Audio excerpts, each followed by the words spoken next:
saya akan membawakan renungan singkat dengan tema Roh yang memberi kebenaran. Saudara-saudari yang terkasih dalam Kristus Tuhan. Pepatah Tiongkok berbunyi, jangankan penderitaan, kematian saja tidak takut. Pepatah ini mau menggambarkan bahwa ada orang yang benar-benar berani, bahkan kematian pun dia tidak takut. Keberanian memang penting, karena dengan keberanian, orang baru bisa bertindak mencapai tujuannya. Orang yang ingin berhasil harus berani mengambil keputusan untuk maju. Seorang pemberani dalam mengerjakan sesuatu selalu ada rencana dan ia bukan orang yang membabi buta. Karena itu, orang dikatakan harus berani bukan berarti nekat, melainkan harus memiliki perencanaan dan persiapan. Saudara-saudari yang terkasih dalam Kristus Tuhan.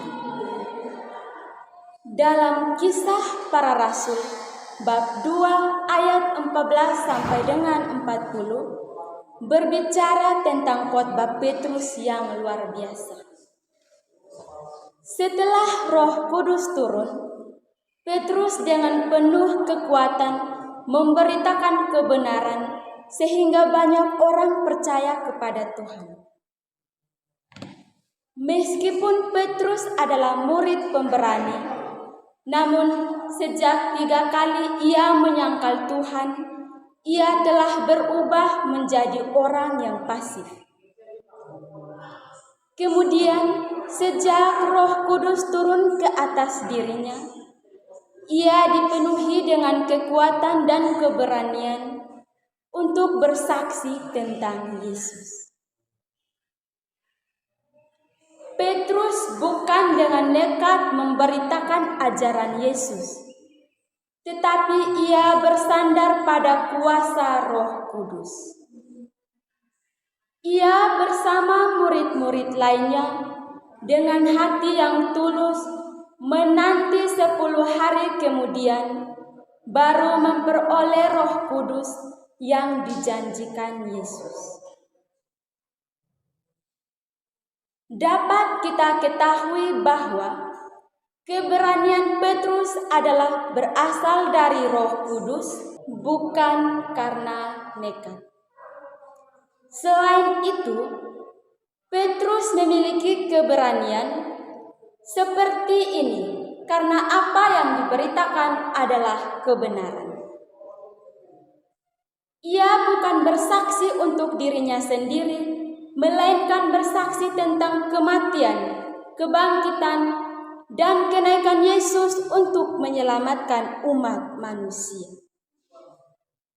Sesudah Petrus berkhotbah, orang banyak itu bertanya kepadanya, "Apa yang harus kami perbuat?"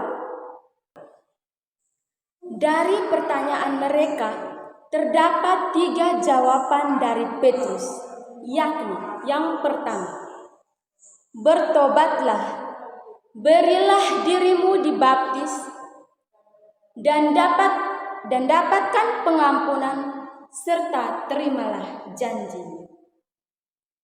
Kata-kata yang dilontarkan oleh Petrus bukan berasal dari pemikirannya sendiri, melainkan Roh Kuduslah yang berperan di dalam dirinya. Petrus percaya akan kuasa dari Roh Kudus hingga ia bangkit berdiri dengan suara yang nyaring menyatakan keyakinannya. Semua ini memberikan ia keberanian untuk menyaksikan keselamatan yang telah digenapi oleh Yesus. Saudara-saudari yang terkasih dalam Kristus Tuhan. Di dalam perjalanan hidup kita, Ada kalanya kita menghadapi rasa takut, gelisah, dan bimbang. Oleh sebab itu, mari kita meneladani sikap Santo Petrus yang dengan berani mewartakan sabda Allah kepada orang yang paling menjauh dari Allah, sehingga mereka percaya dan kembali kepada Tuhan kita. Kita sebagai umat Kristiani mempunyai kepastian akan hal ini karena Yesus telah berjanji kepada kita. Setiap orang yang percaya kepadanya, ia tidak akan binasa, melainkan ia akan memperoleh hidup yang kekal. Semoga.